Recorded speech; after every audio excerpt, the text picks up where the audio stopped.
कल्याण डोंबिवली महापालिकेची निवडणूक 2025 ची अंतिम प्रभाग रचना आज प्रसिद्ध करण्यात आली. 22 ऑगस्ट रोजी निवडणुकीसंदर्भातील प्रारूप प्रभाग रचना ही प्रसिद्ध करण्यात आली होती. त्यानंतर या प्रभाग रचनेवर हरकती घेण्यात आल्या होत्या. या हरकती राज्य निवडणूक आयोगाकडे दाखल करण्यात आल्या. त्यानंतर राज्य निवडणूक आयोगाने अंतिम प्रभाग रचना जाहीर केली आहे. ही प्रभाग रचना आज कल्याण डोंबिवली महापालिकेच्या संकेतस्थळावर तसेच महापालिका मुख्यालय प्रभाग कार्यालयात प्रसिद्ध करण्यात येणार असल्याची माहिती कल्याण डोंबिवली महापालिकेचे उपायुक्त रमेश मिसाळ यांनी दिली. कल्याण डोंबिवली महापालिकेत एकूण 33 पॅनल आहेत. यातील 29 पॅनल हे 4 सदस्य आहेत, तर 4 पॅनल हे 3 सदस्य आहेत. या प्रभाग रचनेचे आरक्षण सोडतीची तारीख देखील लवकरच जाहीर करण्यात येणार आहे. एकंदरीत प्रभाग रचना जाहीर झाल्यानंतर 27 गावांचा मुद्दा मात्र अजून तरी अद्यावधीत राहिलाय.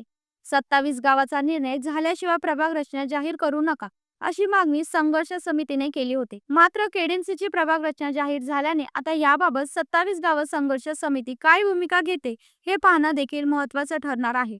राज्य शासनाचे जे प्राधिकृत अधिकारी आहेत त्यांनी सर्वांचे म्हणणं ऐकून घेतलं आणि त्यांचा सर्व सूचना हरकतींवरती अधिकृत अहवाल माननीय राज्य निवडणूक आयोगास सादर केला होता.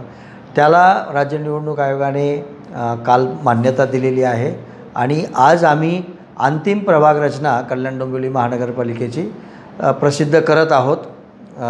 त्याची कार्यवाही आता सुरू आहे. ब्युरो रिपोर्ट, जनशक्ती, कल्याण.